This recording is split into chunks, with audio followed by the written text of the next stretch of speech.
Welcome back into the Pick and Roll NBA podcast with Jet and Sap, presented by Full Press Coverage. Check out fullpresscoverage.com for all sorts of great sports content and podcasts and articles, this podcast included.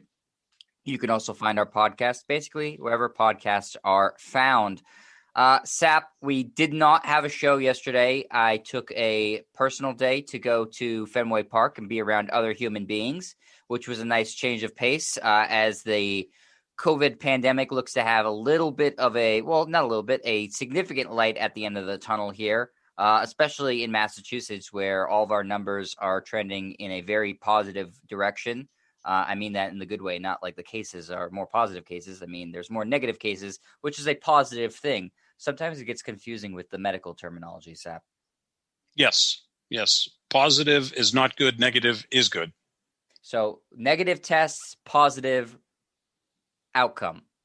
Yes. Okay, that's what we're going to say. And you took a personal day, and apparently the Celtics took a personal day as well. They managed to lose to the Cleveland Cavaliers last night. Well, that's tough to do. They played a guy who may be a Hall of Famer, still playing at a Hall of Fame level, and Kevin Love. Really, he really just took it to them, as everybody was expecting, because who didn't think Kevin Love was going to have a 30-point game last night?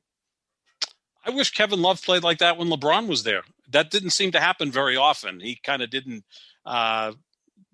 do his part, although he was good in the 2016 playoffs. He played well in Game 7. He was good on the boards. I don't think LeBron liked him. I think they're okay personally. When you're the third guy with LeBron, it's not easy. I mean, we saw that with Chris Bosh in Miami. It's tough to fit in at some point.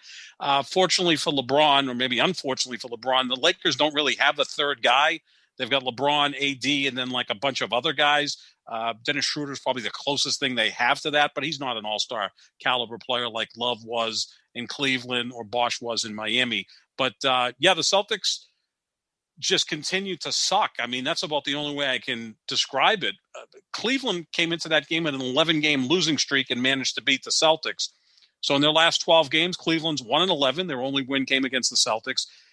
About 3 weeks ago, the Celtics lost to the OKC Thunder, who over their last 23 games have won one game, that being to the Boston Celtics on April 27th. So those two teams have been arguably the worst teams in basketball.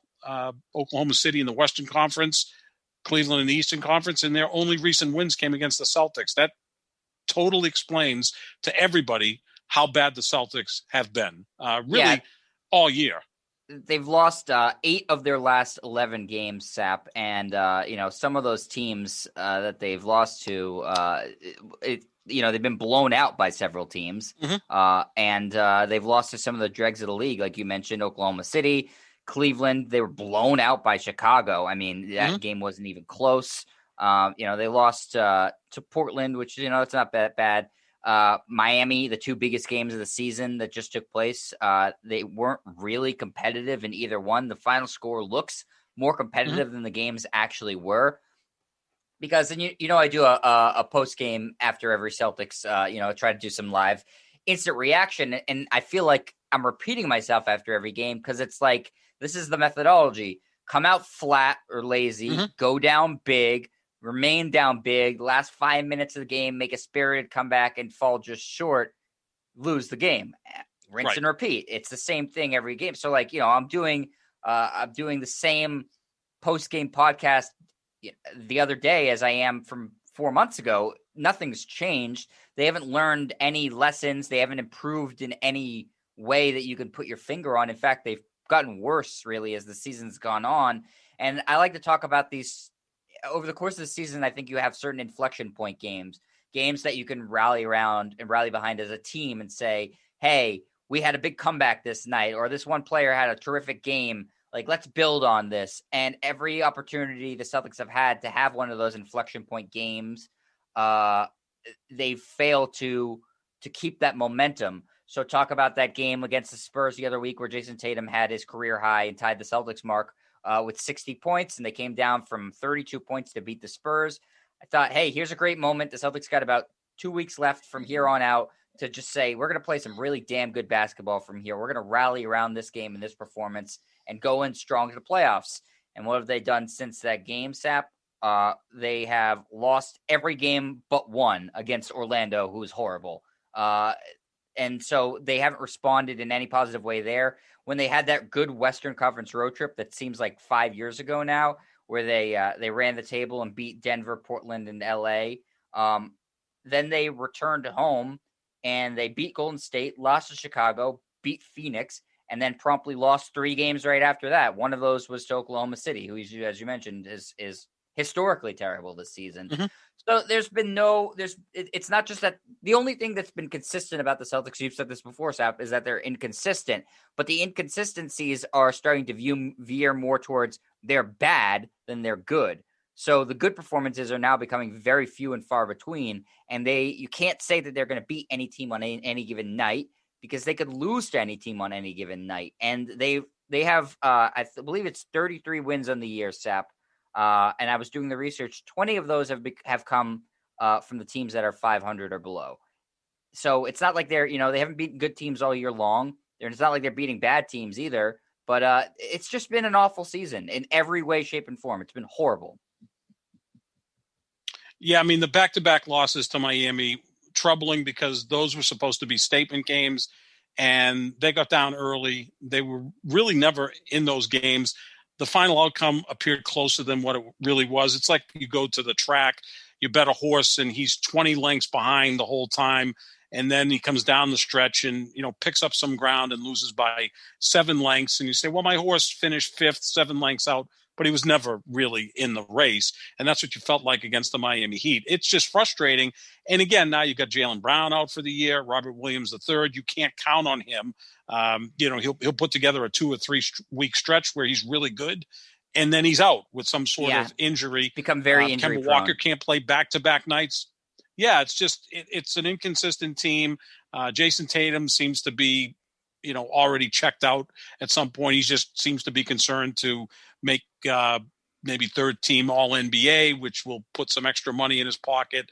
It's just a team that is not pulling together at this time. So it leads us to believe that in the offseason, there should be changes unless management says, well, it was a COVID year and then Jaylen Brown got hurt and yada, yada, yada. But you know what? Every team was dealing with COVID and some persevered, got better as the season went on. Look at the Miami Heat. They went to the NBA Finals last year.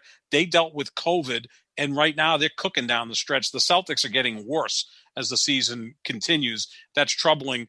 What did the Celtics do? Does Danny Ainge get bumped up to like a prestige position, but isn't running the organization day to day? And what happens with Brad Stevens? They extended him for 5 years at about $6 million a year. They're going to eat that contract, possibly.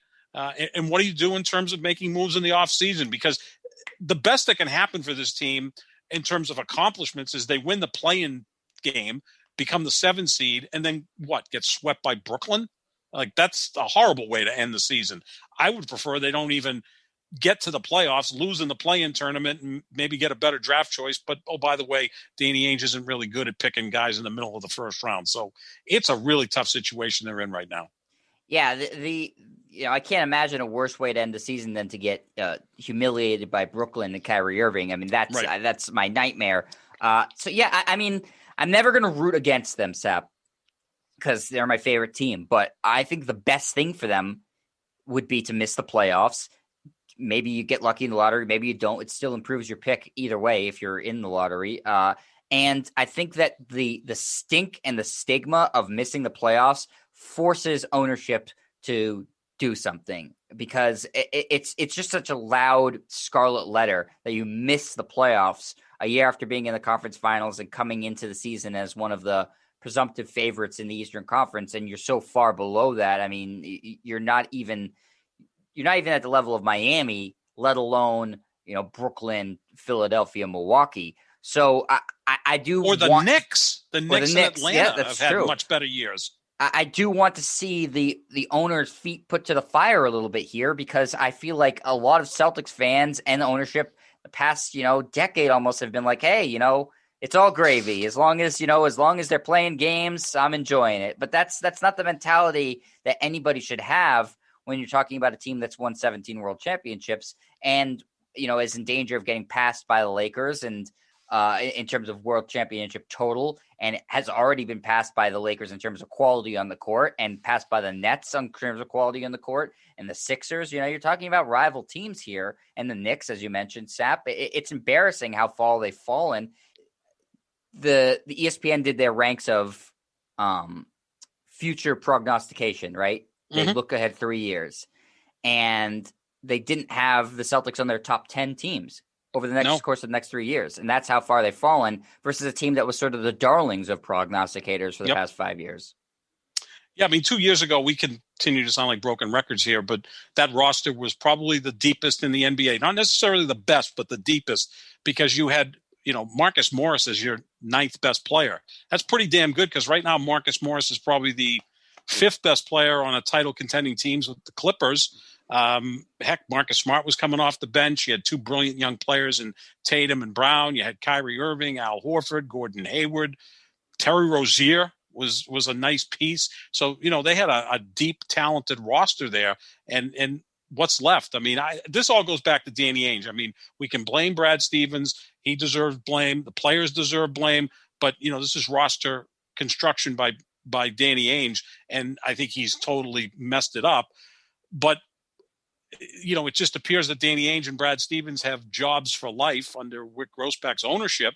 Is Wyc going to say, look, we've got to make some changes here? Does Danny get bumped up to, kind of like a prestige position, and someone else handles the day-to-day operation? But who's that going to be? Don't you want a fresh set of eyes? Do you want Mike Zarin being the prime basketball decision maker? No. Or Austin Ainge, who will only go back to his dad? Nightmare. It'd be like having Michael Corleone run the Godfather, run the family, and still go back to, Don Corleone, who was in semi-retirement, still leaning on his dad. Like, maybe it's time for a new set of eyes.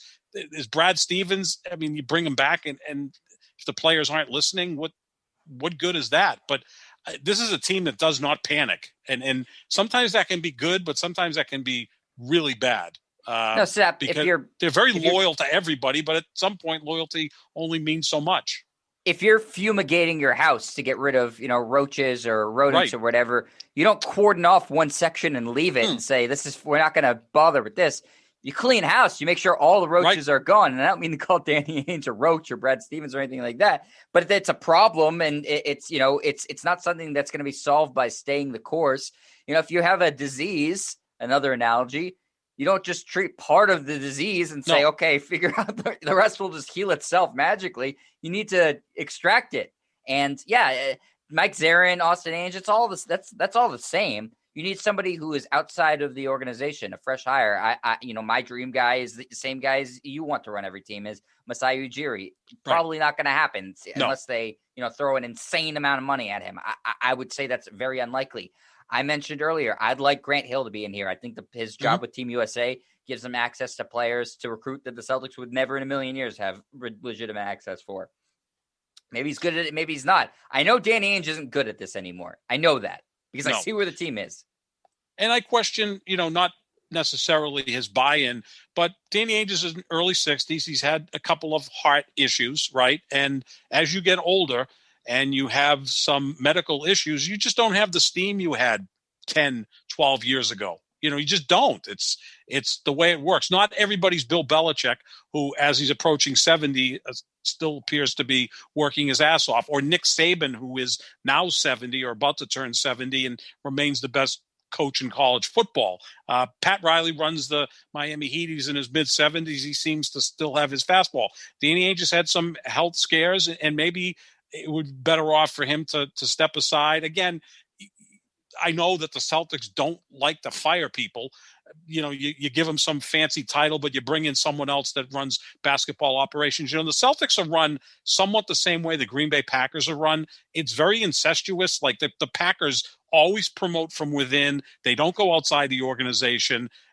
They've had literally 3 general managers in the last 30 plus years. They don't make changes. And 2 quarterbacks. They've had 2 quarterbacks in 30 years. And that's the only time they've been successful since Vince Lombardi retired. In 54 years since Lombardi's not been running the Green Bay Packers, they've been good for 30 years with Brett Favre and Aaron Rodgers. The other 24, they've sucked. So, I mean, that the common denominator there is have a great quarterback that cover a lot of sins and ills. And you can kind of do that in basketball as well. I don't think the Cleveland Cavaliers were a model organization when LeBron was there. Hell no. And I don't think the Lakers are a model organization. LeBron covers a lot of sins. You could do that in basketball, but Jason Tatum and Jaylen Brown aren't that level of player. And I don't think they'll ever be that level of player. There's only about, 3 or 4 in the NBA you could say, okay, this guy comes to us, we're a contender now. There's not many of them. Yeah, at best, at a given time, there's like 3 or 4, Sap. Really, at best. If that, like, right. Even I mean, I think we both agree Jokic hands down the MVP of the league this year, but you can't just throw him on any team and expect them to be championship contenders. I mean, really, there might be 2 guys in the NBA you could throw them on a team and say you're a championship contender. LeBron and a healthy Durant. That's about it. Just their presence makes you a championship contender. Yeah. One guy. And that's a rarity. So you could be an MVP level player, and that doesn't necessarily mean that you can be thrown to any sort of team and make them a championship contender. There's been not that many guys, only a handful of those guys that are in the Hall of Fame that you could say that about, Sap. So, Tatum and Brown aren't that, but it's not fair to expect that out of them. No. But what you should expect out of Danny Ainge, or a good GM, is to be able to say, okay, we don't have LeBron or Kevin Durant, but we can also put together a team that can compete for a title, because the rest of the roster is complementary enough to the 2 stars we have, to the point where we're competitive and we can match up with a LeBron James team or a Kevin Durant team. But this team isn't it. And Sap, I think it's a good point you made about comparing the Celtics to like the Packers.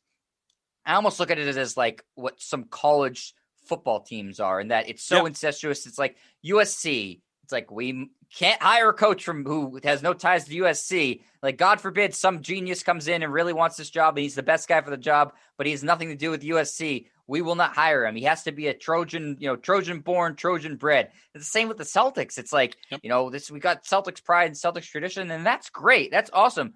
But at some point, you need to hire the best person for the job. And it's a 24/7 job. It's so competitive now. None of these teams are run like they were in the 80s, where there was like 2 competent teams or 3 competent teams that you've mentioned, many times before, Sap. It was like the Celtics, the Rockets, and the Lakers, and like the Bucks. So maybe there were like 4 competent teams. And the 76ers were also just well-run. a small handful of them. Now, every team at least has, like, they know it's a level playing field in terms of the information they all have to work with. No one's pulling a fast one on other people, like Red Auerbach, was taking Larry Bird as a junior eligible, or, swapping Joe Barry Carroll for Kevin McHale and Robert Parrish. Like, that's not happening anymore. No. So you need to hire the person who's best for the job, because that's what everybody else is trying to do. And the Celtics, at this point, they're just like, well, Danny Ainge, he's a Celtics legend. We'll just, we're going to let him, until he dies in his office, we're going to let him keep this job. That's what it seems like. Yeah, I mean, the Packers went through this with Ted Thompson. Ted Thompson, you could tell, was less than 100% healthy, and he was still running the Green Bay Packers. And finally, I don't know if they forced him out or he went out on his own, and then he died like a year and a half later. And you could see when they would show pictures of him in the press box, you're like, this guy's running this football team. He didn't seem to have the chutzpah to do it at that point. You get older. I mean, especially for a guy like Ted Thompson, who, played in the NFL. So who knows if he had concussion issues that were lingering and still affecting him as he got older and then passed away. I worry about Danny Ainge, because I genuinely like Danny Ainge. I like dealing with him when he was a player. He was always accessible to the media. He's got a great personality. I think he's done some really good things here, but he's in his early 60s and he's had those health scares, and he's got plenty of money. He's got a huge family, plenty of grandkids, maybe enjoy it. And like I said, the Celtics will keep him on in like a high end position where he's like assistant to the owner, and you still pay him a nice salary, and he does whatever he does. But then you have to bring in a fresh set of eyes. I don't think it should be Austin Ainge or Mike Zarin. I think you have to go out and get someone else. I mean, we both love Masai Ujiri, but from what I understand, he has so much weight in that Toronto organization and is paid so well that it's probably not likely for him to leave there. Although if the Boston Celtics come calling, that is appealing, because that is obviously a legacy franchise. Yeah. Sap, it is the Celtics. You're right. They're like, it's almost like they're adverse to firing somebody. God forbid, they pull the trigger on something like that. Who was the last person they fired? Jim O'Brien? I mean, they didn't fire Doc. They traded him. Yeah, I mean, even Rick Pitino just stepped down, right? Right. Back in the early 2000s. None of these guys from the front, they've just left for other jobs, you know. Yeah, M.L. Carr stayed here and went from being coach to, working as an ambassador for the team. Yeah. I mean, they're always got, like, may he rest in peace, Tommy Heinsohn did everything for this organization, and deservedly so, because Heinsohn was a great coach here, was a great player before that, and a great broadcaster. I mean, he's in the Hall of Fame 3 times. That's pretty impressive. But they've always been very incestuous, which I think a lot of these organizations are, because they're just comfortable with that. But sometimes you need an outsider to come in with a fresh approach that kind of pushes back and say, well, I know this is how you've done things, but you've won 1 title since 1986. So maybe there's a better way to do this.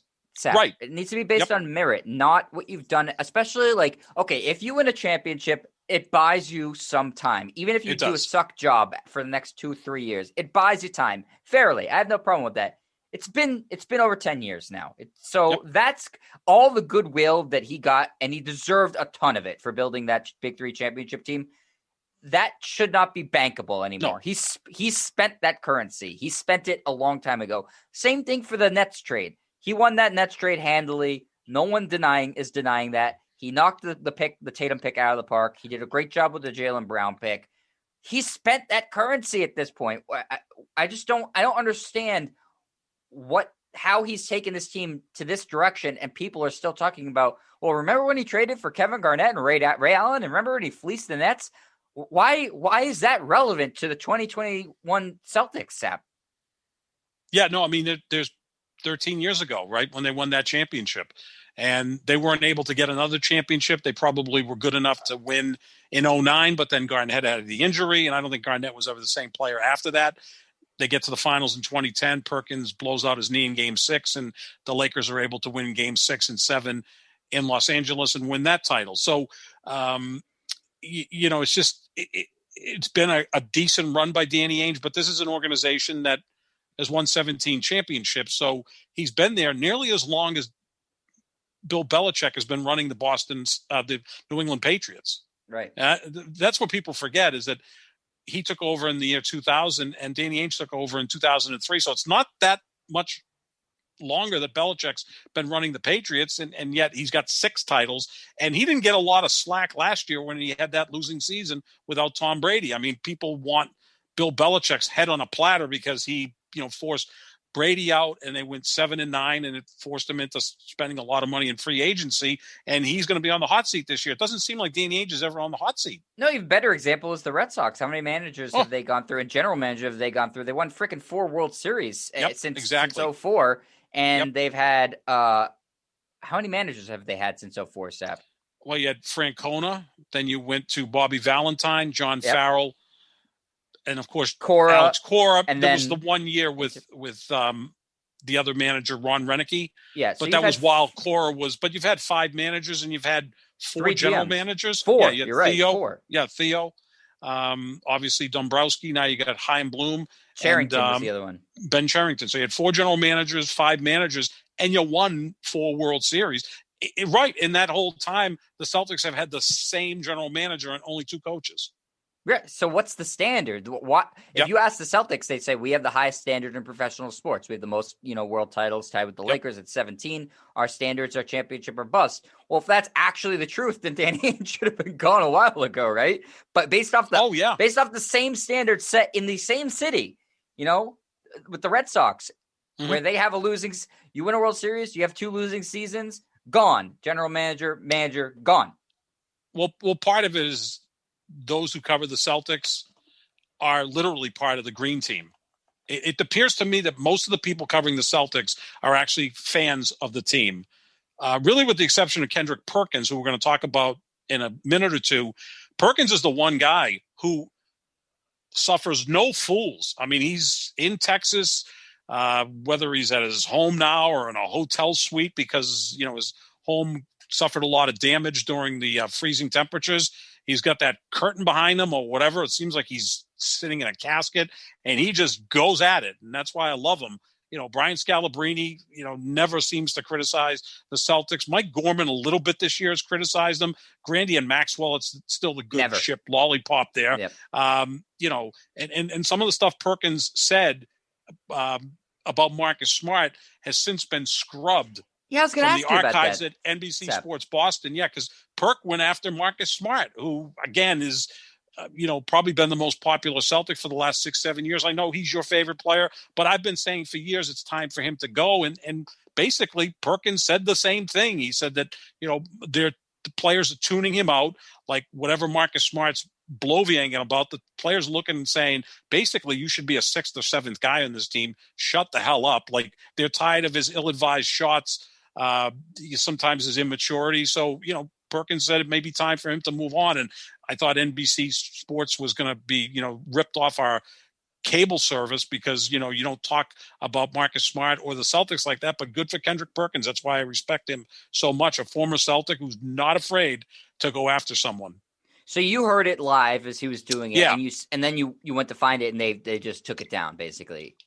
They took it down, and actually the recording I sent you, I recorded off of the Sports Hub because somehow Jimmy Stewart, the producer at Felger and Maz, was able to because they record the audio everything at some point. No, that's how it works. You said it at the recording EEI or Sports Hub. They just have a recording. So they record for all everything. The so games. Yeah, so it's they there got already. That. It's there. He got it, and they ran it. You know what? I was surprised they were able to run it a second time because I'm surprised that because as we know, Felger and Maz, 98.5, the Sports Hub, they're also on NBC Sports Boston. And I give those guys a ton of credit. They're on for 4 hours. They attack everybody, including the Celtics, who that's their network, both radio and TV. And I'm surprised that somebody from NBC Sports Boston said, don't run that audio again. At that point, I'm sure Jimmy Stewart and Felger, Maz, Jim Murray would have pushed back and said, no, we're doing a sports talk show. And this is really big news when Kendrick Perkins attacks Marcus Smart. And to have it scrubbed from the archives is pretty weak at that point. Pathetic. It's the Celtics. They seem to be run differently. It does, you nailed it, Jed. It feels like a college atmosphere, right? Where it's like, don't criticize the players or the coach or the person running the basketball operation. It's all great here. From Chris Forsberg, who's in love with Robert Williams III, Mike Gorman saying, I would never trade Tyler Zeller. I wouldn't trade Marcus Smart. It's just like, I remember, look, in 2018, after LeBron was a free agent and, we knew he was going to the Lakers, but right. We had some fun talking about, well, wouldn't it be cool if LeBron, came to the Celtics, right? And I remember people covering the team saying, oh, he wouldn't fit in. I'm like, really? The greatest basketball player ever would not fit in? Like, you make things fit to him, not the coach or whatever else you're dealing with. That was laughable. How could he play with Marcus Smart, Zach? It wouldn't work. Or, Terry Rozier at the time. That'd be like saying the Patriots have a chance to get Patrick Mahomes or Aaron Rodgers. Well, no, we don't like quarterbacks that are athletic like that, who can improvise. We don't want those guys. We're going to just stick with Jarrett Stidham, or we'll see what Mac Jones is. People would laugh about that, and laugh at Bill Belichick if that was the narrative. And that I remember that, and I was like, okay, that seems reasonable. You don't want the best player in the history of the sport who still has a lot left. Well, the excuse train is obviously full bore, and I saw this tweeted out by Sean Grandy, who likes to go with these deep dives and statistics. He's saying the Celtics, top 7 players have been limited to the 137th most minutes in the NBA. So barely, he's saying the top 7 has barely played together, more or less.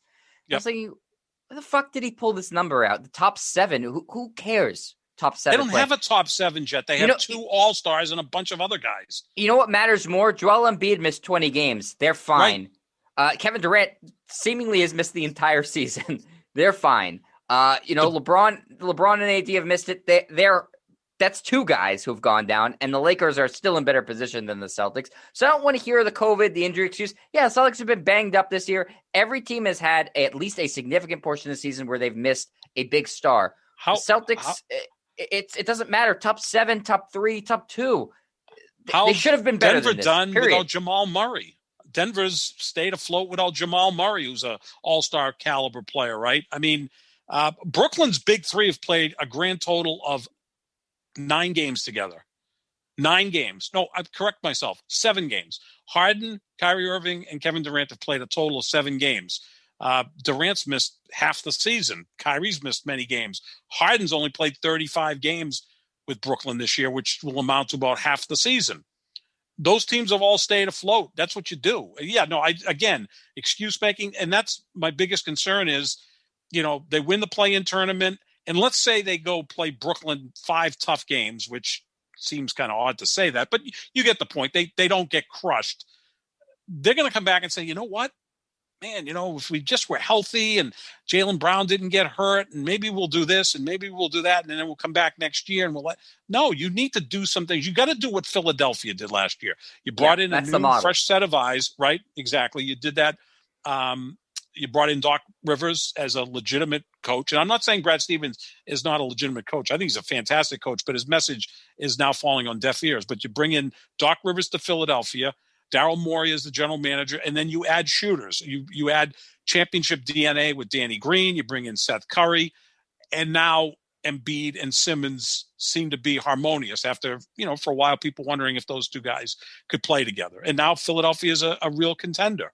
You don't have to blow it up, but you've got to make some significant changes. And I think Marcus Smart has to go. I've been saying that for years. And again, he's got a 1 year left on his contract at a reasonable amount of money, so he could be moved. For what? I don't know. I know it'll probably break your heart, but at some point, look, Kareem Abdul-Jabbar got traded at 27 years old. Anyone can get traded. Yeah, if they trade him and they get value, if they just trade him to dump him, I'm not okay with that. But, I like Josh Richardson, who the Sixers had, and they traded him for Seth Curry. Richardson's maybe a little bit better of an overall player, but Curry's a much better fit. And so if they do the same thing with Smart, I'd be okay with it. What I'm not okay with is this again. I can't do this again as a Celtics fan. This is miserable. It's utter misery. Every game has been painful to watch, Sap. It is. And so any semblance of run it back, I'm opposed to. And yeah, Brad Stevens might be a good coach, but we said this in the last podcast. I think we did, Sap. Once you've lost a locker room, you've lost a locker room. You don't get it back in any sport. You don't regain the locker room after losing it. It's gone. You can just that Cavs game is evident enough, Sap, or those 2 Heat games, most of the losses this season, it's evident enough. You could say they don't give 2 craps what he has to say. So they're either not listening to him or he's not preaching the right thing. Either way, that's not good.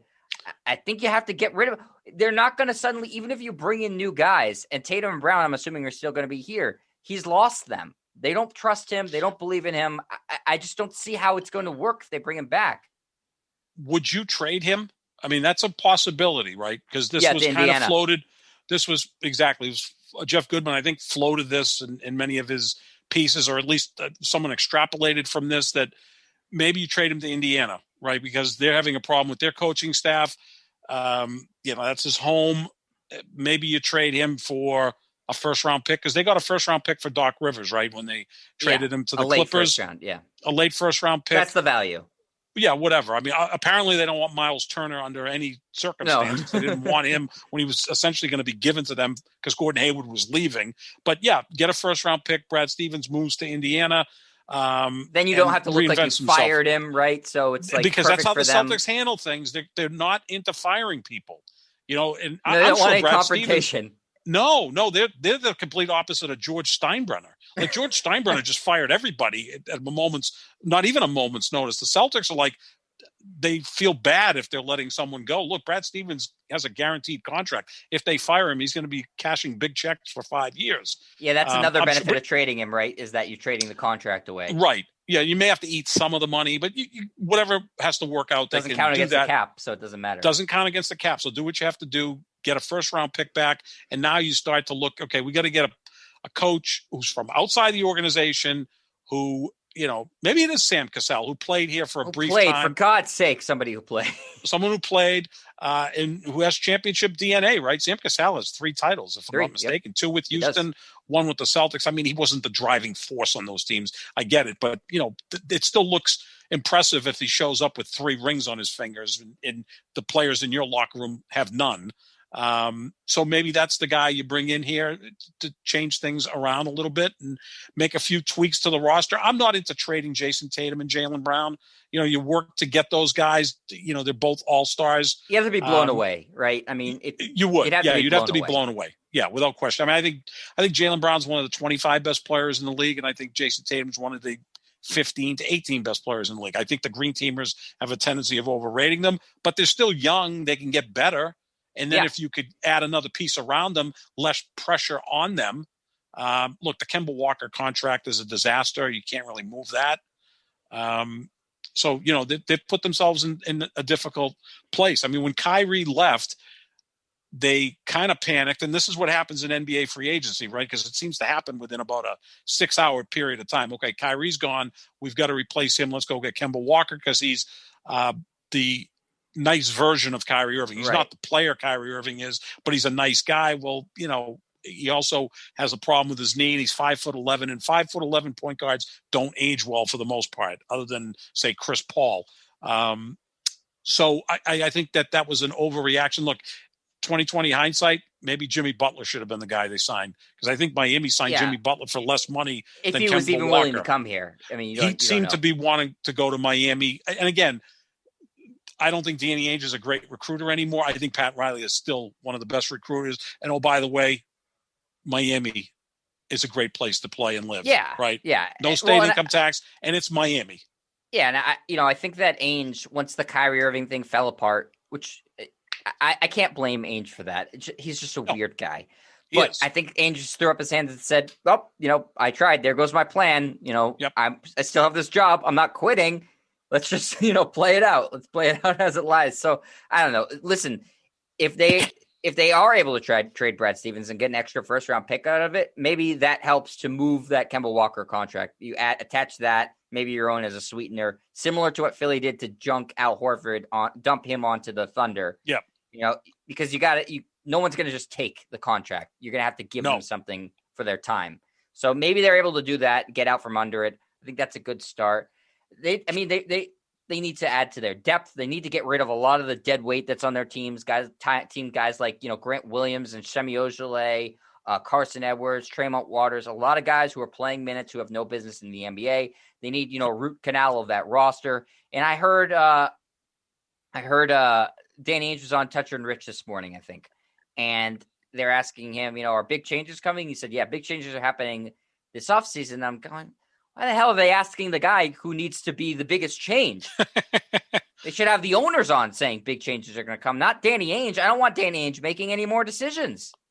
Yeah, no, I think he's lost his fastball. And again, it may have to do with the fact that he suffered that second heart scare back in 2019, just 2 years ago. And look, as someone who's had some physical problems, that's in the back of your mind 24 hours a day.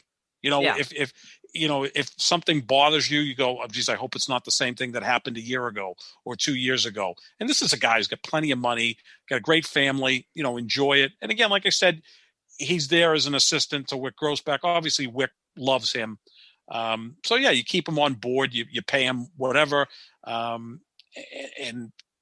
now you bring in someone who is going to do the nuts and bolts, the day-to-day, working the phones, scouting, getting on the road, those types of things. Have a vision, and say, okay, we've got these two really good young players. Now let's see what we need to build around those guys. And then you go from there. I mean, you could solve these problems. I mean, I think a year ago, you looked at the 76ers and they looked to be a mess. And they had two great young players in Simmons and Embiid. Now, Embiid's ceiling is higher than Tatum or Brown's. He just is. It is. But, you changed the coach. You brought in Daryl Morey. And then you started to add the real nice pieces to fit with those guys. And that's what you do in the NBA. If you've got 2 to 3 great players, now you just bring in those role players. And the league is all about 3-and-D at this point. So go find guys that excel at that. That's what Philadelphia did, right? Celtics Seth Curry, Danny Green. It's neither 3 nor D. No, I mean, I like Evan Fournier. He's a bit inconsistent. I don't think he's a really good defensive player. No, I've been impressed with him. He's horrible defensively, but he's good on the offensive end. But yeah, you try to find Robert He's Covington a good sixth, type seventh guys. man, Fournier. Perfect. No problem with Yeah, that, perfect guy. Starting Can come him. in. Yeah, that's the problem. It's the Peter principle. You keep getting promoted until you become inefficient. Right. That's what the Celtics are right now. There was a point against Miami over the weekend. I'm like, they could really use Daniel Tice, because Williams was hurt and Tristan Thompson seemed to be somewhere else. And I'm like, geez, they really need Daniel Tice. And I never thought I'd say that, but I did. Yeah, Thompson's been a huge disappointment this year. He's been a real stiff. I love when you bring in a guy and go, he's got championship DNA. He played with LeBron. That's none of those guys count. Well, you don't want Mario Chalmers on one of these teams. Well, that's what I mean. It's almost like Robert Horry won 7 titles, and look, Robert Horry hit some big shots, but Robert Horry was playing with Olajuwon, Duncan, Shaq, Kobe. That's pretty good. Not bad. Along for the ride. That does help you. No, Tristan Thompson, it hasn't worked. And so I want to ask you in a second what you think is going to happen. But this is what scares me the most if this scenario happens, because I was listening to Jackie McMullen the other day. She was on ESPN, and I think she's as tied into the Celtics as anybody is and has been for 30 years. And what she said is that she thinks, and this literally sent a shiver down my spine, Sap, that not only is Brad Stevens going to stay and Danny Ainge, but that they're going to give Brad Stevens more control over the roster, essentially a promotion. And I'm thinking to myself, what in the hell? Because these are the Brad Stevens guys that I know of that are on the team right now. Grant Williams, that's a Brad Stevens guy, loves Grant Williams. Tristan Thompson, who he personally advocated to come in here, and that's been, I just said, a huge disappointment.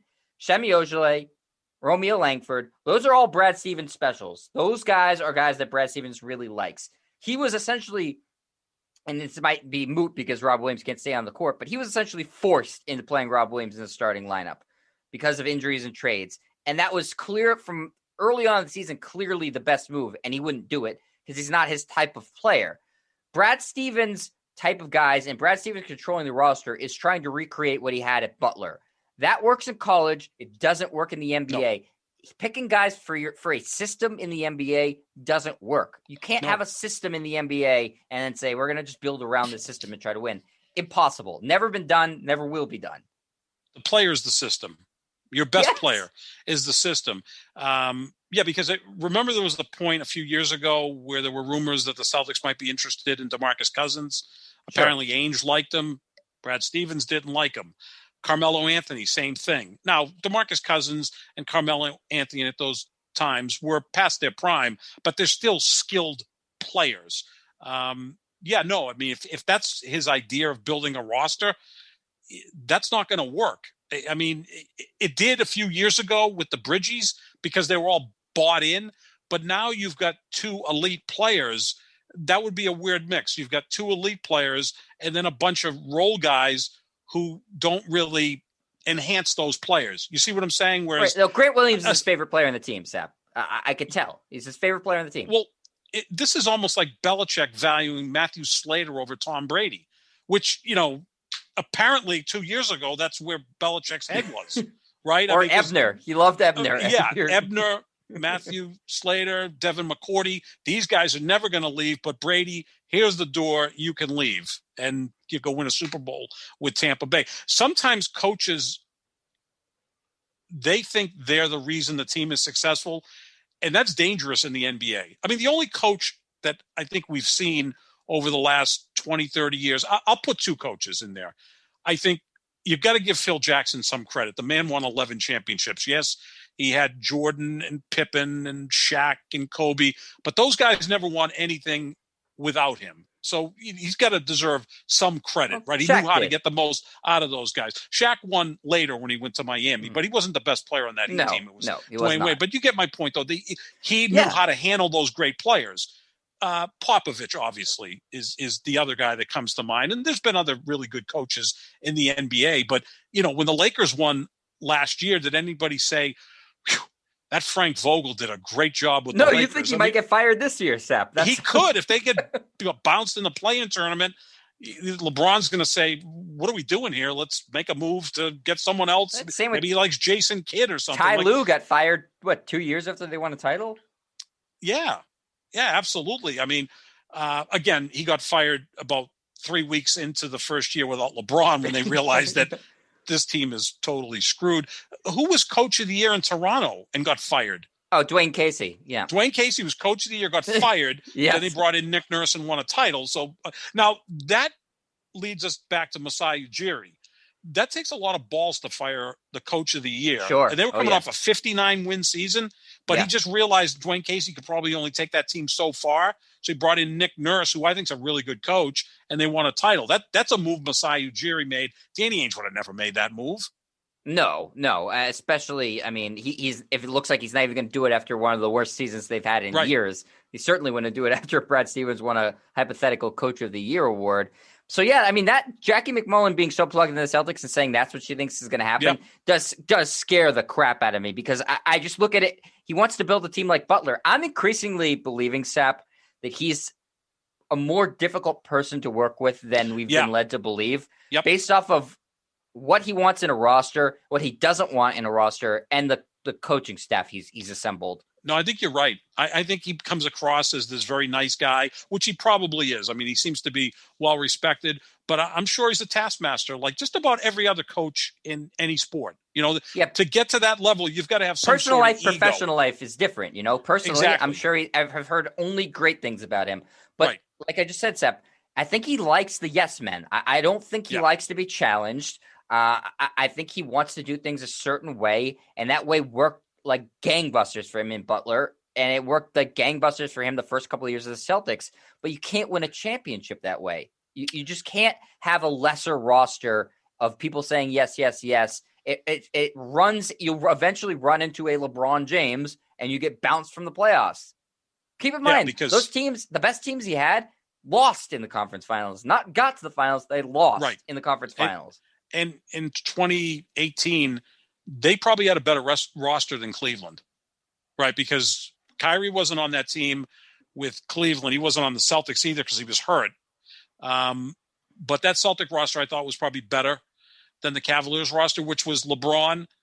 Kevin Love missed the last few games of that series with a concussion, and Jeff Green was like their second best player. I mean, he was. J.R. Smith was playing a big role in Game 7 at TD Garden. That was LeBron just carrying his team to the finals, which is something that's happened many times. 2019, when they lost in 5 games to the Bucks, they had a better roster than the Bucks. The Bucks were just Giannis. Yeah, it was Giannis. Yeah, because they didn't even have Drew Holiday yet. They had Chris Middleton was their second guy, and they probably had that roster. And they kicked your ass. It wasn't even close. After the first game, it was truly a gentleman's sweep. So I think that those are all things that you have to look at with Brad Stevens. And again, they owe him a lot of money. But look, we talked in an earlier podcast how much these franchises are worth. The Celtics are worth over $3 billion. They can afford $3.5. They can afford $30 million to write a check, or they can try to move Brad Stevens for a first-round pick if that's what the case is. Then it doesn't look like you fired him. Maybe you just paint it that Brad wanted to go closer to home and thought it was time. All parties win. Right? All parties win in that situation. Yeah. So, and you get a first-round pick back in return or whatever. The last question then before we wrap up, Sap, is what do you think is going to happen with them this offseason? Use your years of knowledge and experience. Oh, boy. Well, I think Ainge is going to remain. I think Stevens is going to remain. I do think Marcus Smart's going to be gone. I think they're going to have to they're going to have to move somebody. They just can't run it back. So he's the sacrificial lamb? That's not enough. Sacrificial lamb. No, it's not, because what are you going to get back in return? And is he that much of a negative on the roster? I don't know. I'm not in there. I can see where he grates on people.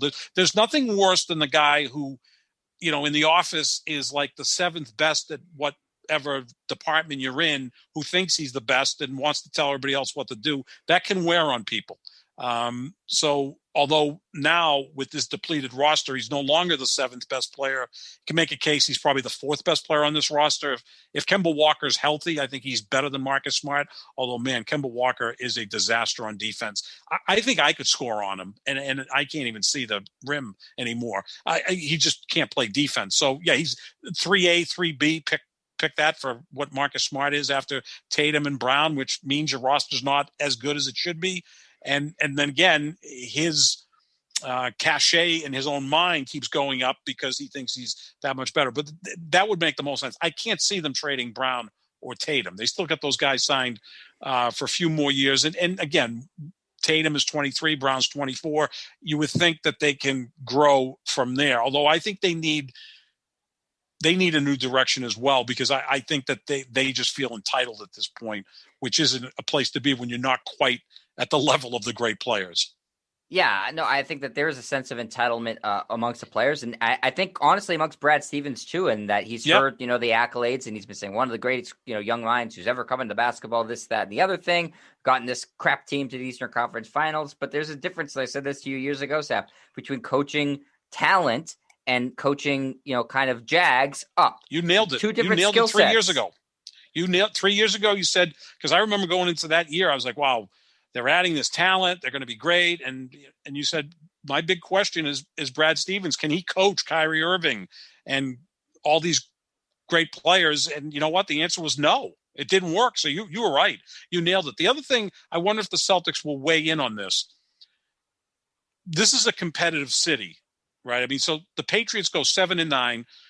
They show Brady the door. He wins a Super Bowl in Tampa. So the Patriots' response is to spend $160 million in guaranteed money in free agency, something that they've never done before. Right. But they sense the urgency. We've got to add talent to the roster. And draft then they use a high 15th pick in the first round of Mac Jones. So their response was, you know what, we got to get better. The Red Sox, they still have a very high payroll. They're kind of doing things differently right now, but they've been somewhat competitive. Look, the Bruins at the trade deadline went out and got Taylor Hall, and he's been a incredible hit with the Bruins. And then now they've got Swayman, a brilliant young goaltender. Their future looks pretty bright. It's a competitive market. So the Celtics going to sit back and say, well, we're just going to run it back. And now they're clearly the fourth team in the city. Because the only time the Celtics really get traction is when they're really good. I've always felt that if every team in the city were the same, like all 500 teams, that the Bruins somehow would be the most popular, because I think they have the most authentic fan base of any. Like they'll watch anything you're saying. They'll watch. They love that team. And then again, Fenway's a draw, and the NFL's the NFL. But the Celtics, look, the Celtics weren't selling out the Garden when they were winning championships in the 60s. I used to go to playoff games in 1973. I was 10 years old. We'd get tickets that day of the game to see the Knicks in the Eastern Conference Finals, and damn good seats. So, since Bird, it became must see, and then it continued on with Garnett's team, which was wildly popular. Now, when they're really good, they're popular. When they're really good, they're very popular. Yep. But when they're not, they're irrelevant. Yeah. Their ratings have to be horrible this season, Sap. I don't know them off the top of my head, but they can't be good. That's another thing, too. Does NBC Sports Boston step in and say, this product was terrible. You got to do something about it. Now, the Celtics are always going to make money with NBC Sports Boston, and NBC Sports Boston is going to make money because it's subscription-based, but they still want to sell advertising, and advertising is based on ratings. So that can weigh into that. The Lakers, the cable company in Southern California, said you got to keep Kobe because this is a TV program we're selling. You got to have the most popular guy in the league, even if he's playing on one leg. So there's a lot of other things that get factored in there. Even with the Patriots, now you're going to get people back into the stands this year. You're going to sell out the games because there's a waiting line for season tickets. But the corporate sponsorship, they want to see you going in the right direction before they sign those big checks for luxury boxes or advertising or whatever. So that weighs into some of these decisions as well. Yeah, so you think ultimately the biggest change is they, scrap Marcus Smart. I think so. I just don't see that as nearly enough. If they're talking about, it's so clearly right in front of you. The Sixers, they're in your division. They were in the same position as you last year. They made this, and this as their changes. Now they're title contenders. If Wick Grousbeck can't see that, he is really oblivious to what's going on within his own team. Yeah, we got to see too is like what coaches get fired, because Doc Rivers fell to the 76ers. It worked beautifully for them. Doc got fired by the Clippers. They actually hired Doc before they hired Daryl Morey. So, and Elton Brand's still involved as well. So it's kind of like the ambassador also. Like he took a step back. He's there, but you obviously, Daryl Morey's going to be making a lot of those major basketball decisions. So they got lucky in that. So they got lucky with Morey and Doc Rivers. I mean, two great professionals were available. And I give the 76ers a lot of credit. They jumped on that. Said, okay, let's go get Doc. we're going to get rid of Brett Brown, and we're going to go get Daryl Morey, and we're going to minimize Elton Brand. And then they were both kind of surprise firings, right? I mean, Doc, I think people were like, okay, maybe, but probably not. And then he did. And Morey, we've said this before. We don't know what's going on in Houston. It's a dumpster fire there. So they just they've basically cleaned house of everything that's not, stuck to the walls. They've decided to get rid of in Houston. And even they're trying to sell things off the wall. I mean, Tillman Fertitta, of all the owners in sports, has been impacted by the pandemic more than any because he's in the restaurant entertainment business. And, his net worth, I'm sure, has gone down pretty significantly. So obviously that's going to impact his basketball team.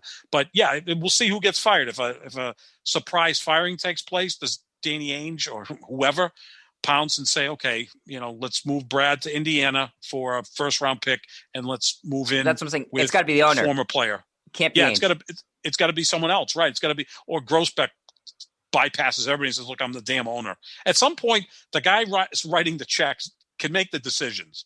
I think Robert Kraft, really pushed for the Patriots to draft Mac Jones. I really believe that. I think he said to Belichick, okay, he has $160 million. You can sign all these free agents, but you've got to address the quarterback situation now. So they went out and drafted Mac Jones. We're not doing this again with Cam Newton. And especially when, the owner's going to be 80 and the coach is going to be 70, there's not a long time there that, you still, I think you're right. Yeah. So it could be, sometimes the buck stops with the owner, right? Ultimately. It does. At some point, I always laugh about, we don't want a meddling owner. Okay, the guy that writes the checks is still the boss. I'm sorry. That's just the way, we've all worked for people. The guy or the woman that owns the business is still the boss. They may have management layers between the workers and them, but at some point, the owner may say, okay, this is still my thing. So I got to step up. There's meddling, and then there's watching a body bleed out on the floor. Right. You got to do something about it. You can't just let the person bleed out and die. You got to stitch them up. If you were, if it's different, if they're fine, everything's going okay, and you're saying, maybe you should eat this, take this vitamin, to that. But once they're down on the ground and bleeding out, do something, please. Call the medics. Oh God, do something. And that's what I'm hoping the Celtics do. But I am inclined to believe what you're saying, Sap. I mean, I know you've been around for a while watching the Celtics. You know how the organization works. I know how they work too. The Jackie McMullen report, all this stuff pulled together, everything we've talked about for this past hour, the incestuous nature of the team, the incestuous way the team is covered. They don't like to fire people. Jackie McMullen says this. It all indicates to me you're exactly dead on right. Is that's maybe Marcus Smart goes, and then they bring in a couple guys that Brad Stevens like, and they say it's the new look Celtics, when really it'll be the exact same thing. Yeah, with Brad Stevens, gaining power in terms of building the roster, like you said, that's scary because we're going to see a bunch of, they're not even role players, because role players have a specific skill set. Like Seth Curry can really shoot. Danny Green can defend and shoot. Like Grant Williams has no discernible skill. Like what does Grant Williams do at even an above average level? I don't know. He gets unchecked and a fool a lot. Yeah, exactly. That's about it. That's his He's the blooper claim king to fame. Of the Celtics. Right. I mean, I have some hopes for Aaron Nesmith. He seems to be a fairly accomplished shooter. He seems to be a guy that's in the right place at the right time. So maybe there's something there. I'm over Romeo Langford. I mean, he's got long arms. That's great. He's not even playing at this point. I mean, actually down the stretch, play some of these guys to see what you have. Yeah, these other guys are they're G Leaguers. That's what they are. And then you can bring Taco Fall in, which I find kind of sad. People, it almost feels like it's something out of the circus when Taco Fall comes in. And that to me is sad. It really is. It's like the bearded lady. It's like, let's laugh at this guy. It's a freak. I don't really like it, to be honest with you. I really don't. I get what you're saying. I get it. Yeah. When they took him, I said he's 3 to 4 years of development into being an NBA player. If he is going to be an NBA player, I maintain that. They didn't have the G League this year. They decided not to have their G League team participate in the bubble. So he got basically no seasoning. So that pushes the timeline even further. If he is going to be an NBA player, he is still years away from being an NBA player. Yeah. And when they bring him in, it's like the human victory cigar or the other way around. Or the other way around, you're down 25 and everybody's, right. Jason Tatum and everybody's laughing at him. I'm like, it is kind of sad. I really don't like that because I don't know if maybe the guy enjoys it, He's in the NBA, God bless him. But, it doesn't seem like, maybe I just take it too seriously. I get what you're saying. I get it. It is. I mean, it's the same thing as what Scal, I guess, kind of was, except for. But Scal could play, though. I mean, as much as we make fun. But Scal, when he was with the Nets, he had like a big playoff game against the Pistons, I think, in 2002. Yeah, he had more skill than Taco. He had more skill. Yeah, Taco's just tall. Yeah. I mean, and Scal. Yeah, it's just maybe I get it. It's weird. It's weird. Kind of weird. Yeah, it is. People to go nuts for a guy who's the worst player on the team. And then when he came in and he was playing against Embiid, and Embiid wasn't that much shorter, I'm like, how freaking tough a matchup is Embiid? Like, he's like 7'2" with skills of like a guard. Well, what I keep pointing to is that, Rudy Gobert is going to win Defensive Player of the Year, and he gave it to Rudy Gobert. I mean, he stuffed him in the basket. Yeah, I mean, it's like how good. First of all, how good Embiid is, and second, how sort of meaningless that Defensive Player of the Year award is if you're going to give it to a big.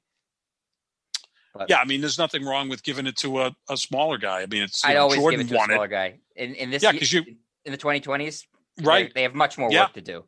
Yep. Somebody that's covering the wing, mid-sized guys. Kawhi should always be in contention. He's a great defender. Yeah. LeBron was playing defense at a very high level early this season before the injury. Anthony Davis still plays lockdown. Well, what I'm looking forward to, Sap, is doing our, on Monday is going to be our big year-end award show. Yeah. We'll do Defensive Player of the Year, Defensive Team, all the things. So everybody's going to really want to watch that and listen to it because we're going to have all the awards. And I'm sure they'll be a little bit different from the typical NBA guys because we have different opinions. I'm not going to put Smart on there. Don't worry, Sap. Okay. But I'll tell you right now, I'll give you a little spoiler that my Defensive Player of the Year is not Rudy Gobert. Okay. All right. I'll be guessing. Yeah, that should be fun. We'll do all the choices for MVP, Rookie of the Year, Coach of the Year, all NBA teams, etc. Because that's going to be like a dark day in the NBA because the play-in tournament starts Tuesday. Right. So regular season ends Sunday. Tuesday, Wednesday, Thursday, and Friday will be the play-in tournament, and then we go from there. And if there's any mercy, the Celtics just lose both of those games and I don't have to watch them anymore. Yeah, and maybe it wakes up ownership, but I doubt it. I wish them a quick death, a swift death. Yes. But if they don't deserve it, they deserve it to be drawn out and ugly. But, I still love them, and so I want it to be nice. I want them to go in their sleep. Go quietly. Yeah, go quietly. We won't. Don't cause a fuss. At least put the pillow over their face. It's like when you go to a wake and people are like, well, at least he didn't suffer. Exactly. Like, okay, it was sudden. Yeah, because you know what? Losing to the Nets in 4 games is suffering. Lord. That I don't think I can emotionally take that. No, that'd be too much to take. So we'll be back tomorrow with a new edition of the podcast. I'll be talking about some interesting stuff about whether it's harder to win an NBA title or a Lombardi trophy. Other great stuff on tap that I'm not remembering right now, but will remember in time for the show tomorrow. Thanks everybody for watching and listening. If you don't know, and you're listening, we're on YouTube. So you can find us at youtube.com/JetsStryer. If you're watching and didn't know you could listen, you can find us on our presenting partner, fullpresscoverage.com, or you can find us wherever podcasts are, Spotify, Spreaker. You can find us on iTunes. Just type in the full name, the Pick and Roll NBA Podcast with Jet and Sap, and download us right to your phone. It's that easy. Rate us 5 stars, comment. We love it. Thank you very much. And we will be back tomorrow with a brand new Pick and Roll NBA Podcast with Jet and Sap. Until then, Mr. Sapichetti, I will see you tomorrow. See ya.